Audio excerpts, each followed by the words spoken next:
Hello and welcome to New Filmmakers Los Angeles in partnership with Movie Maker magazine.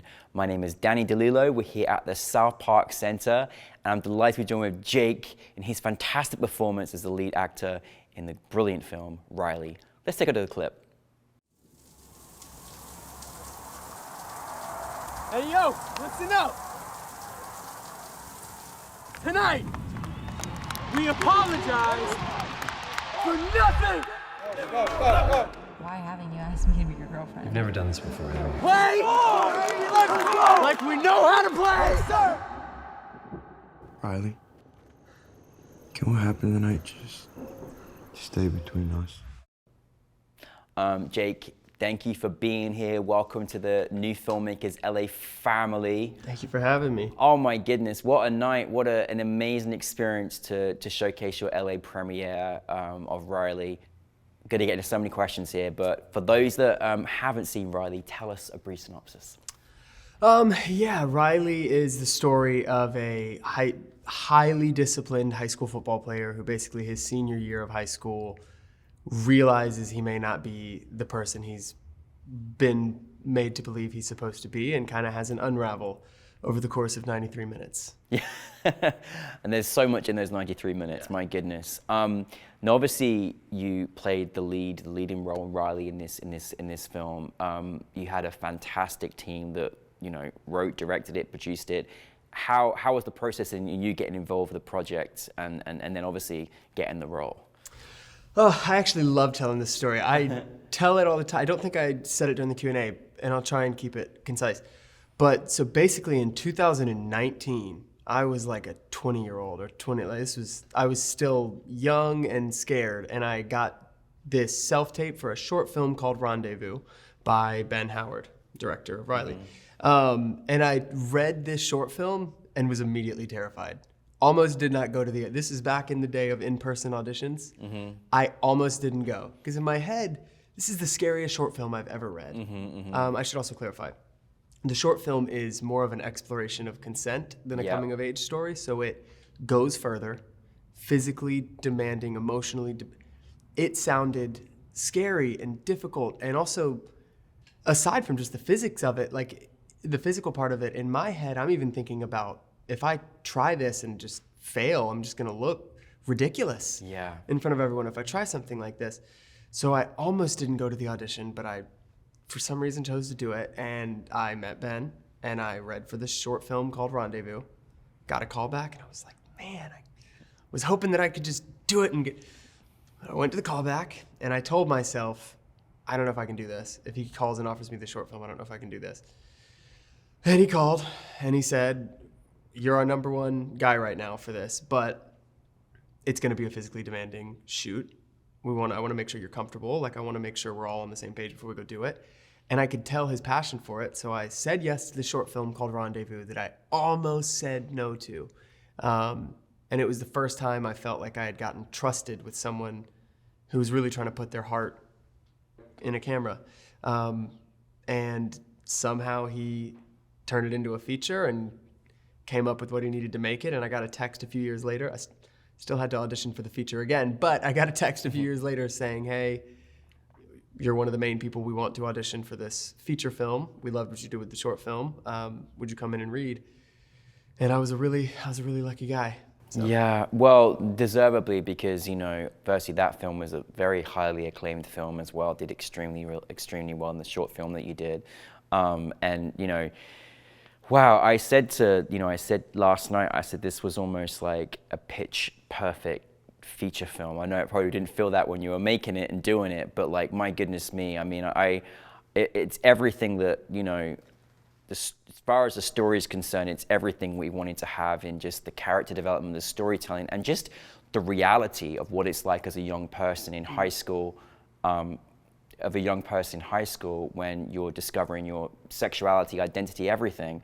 I had so much PTSD watching it because it reminded me so much of my experience growing up when I was like playing rugby in England, this tiny little village, and I thought, this reality was so real, it was almost scary, you know?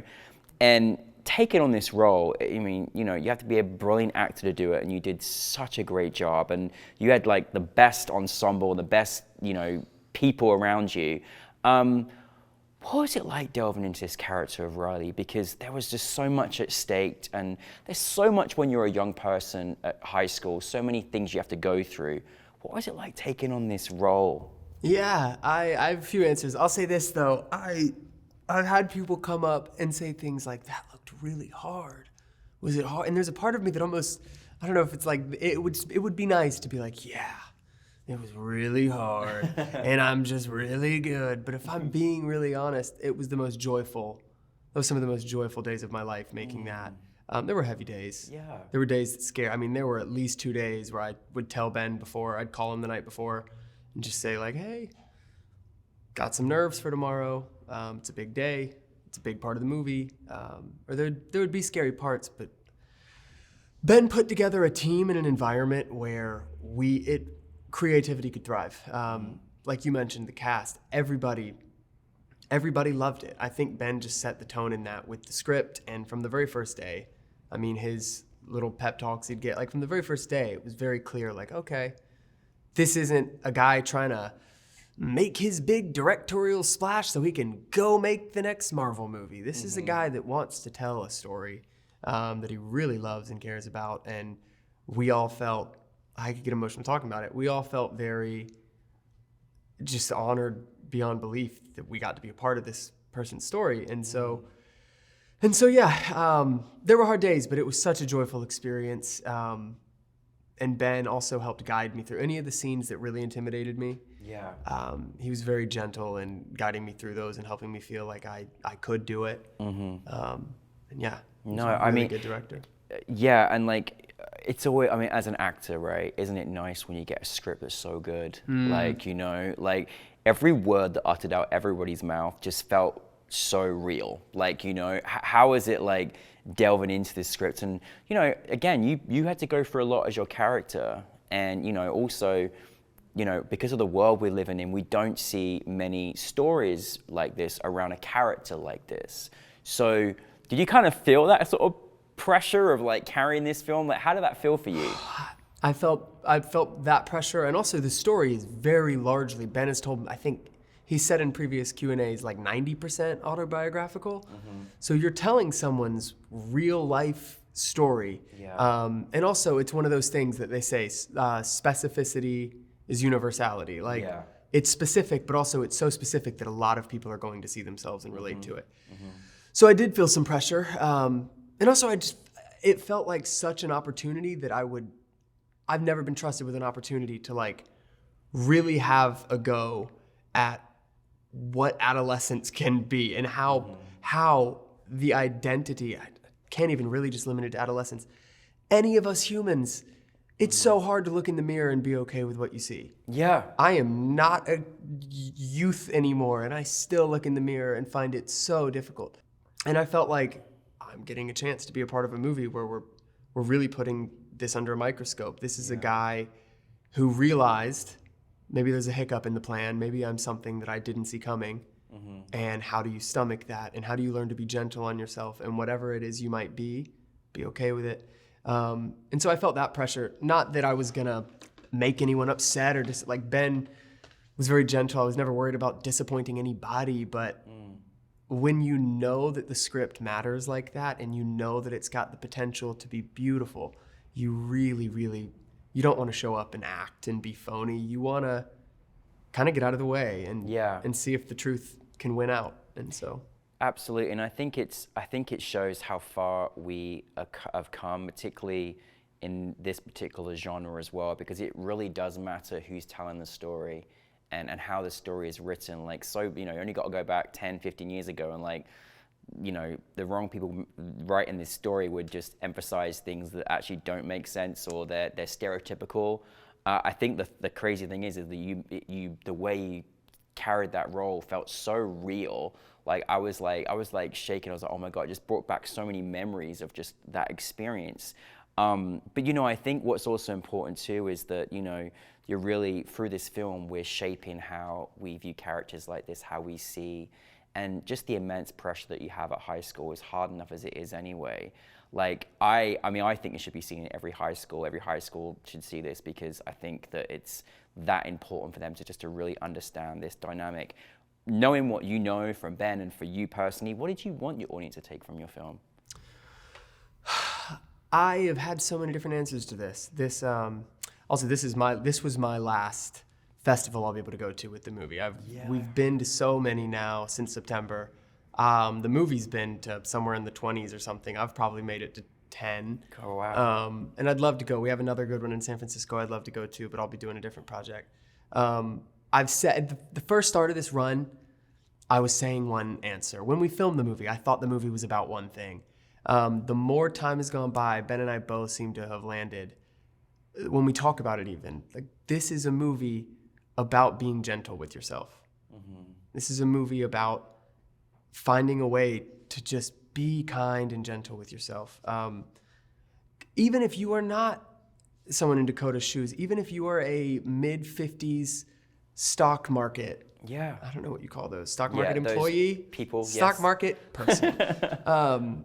Even if you are that person, the world is a rigorous place. It's very easy to, well, I didn't do enough stock market today, and I was supposed to do this, and the best version of me would have done this, and I didn't, and so I'm just not, like, it's very, very easy to go years without actually being very gentle on yourself. I say that as someone who right now in my mid-20s is not very good at being gentle on myself, but yeah, I think the more time's gone by, when Ben and I talk about it, and we have so much fondness towards it, because this is my favorite thing I've ever gotten to do. I know this is his dream come true, and so we both love it. He's also one of my best friends now, so we talk a good bit. But yeah, when we talk about it, that seems to be always what comes up, is we didn't mean to make a movie about being gentle. We thought we were making a movie about football and living in Dad's shadow. Yeah. And instead, we made a movie about how can I just be a little softer on myself. I don't have to manhandle my inner child. Like, how can I be okay with whatever might be going on in here? I think that is like one of the rarest things we hear, but one of the most important things to have in experience in the moving image, you know, and like you say, it can formulate in every kind of field, job, family, friends, relationships, everything.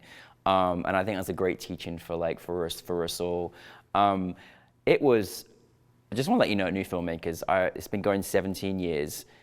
You got a full-on standing ovation yesterday. I felt like I was at a Justin Bieber concert or something with screaming girls just going. It was insane. And I was like, oh my, what was that feeling like? That was a fun screening. Oh, that was a fun screening. Like I said, this was my send-off. I've seen the movie a lot, and I won't probably go to another one of these for a while, but the energy was there, and it felt really, really good. It felt like a really good goodbye to this movie that, not gonna get emotional in this interview, but a movie that has meant a lot to me, and just that I feel so lucky that I got to be a part of. And so this was gonna be my goodbye, whether it was 20 people or 300 people, and it was really nice to share it in that way. So yeah, it's just so nice to have such an amazing support and people really identify with the film, and it's amazing. What is next for you, Jake? What's the next movement? I actually came from rehearsal just now. I'm doing a horror movie in Perryville, Kentucky, later this month. And then I may help a friend produce a short film that I would also act in. But at the moment, in the next couple month future, it's the feature film in Kentucky, and then maybe doing that, and then whatever. I auditioned for a lot of things, so whatever the wind blows next. Yeah, well, listen, thank you for bringing Riley to life. Thank you for the great work that you've done. I don't think you're going to realize how much people it's going to touch, you know, whether you'll meet them or you don't. But we just wish you the very best success in your acting career and all your next adventures, and lots of love to Ben and the entire cast and crew as well. So thank you very much, Jake.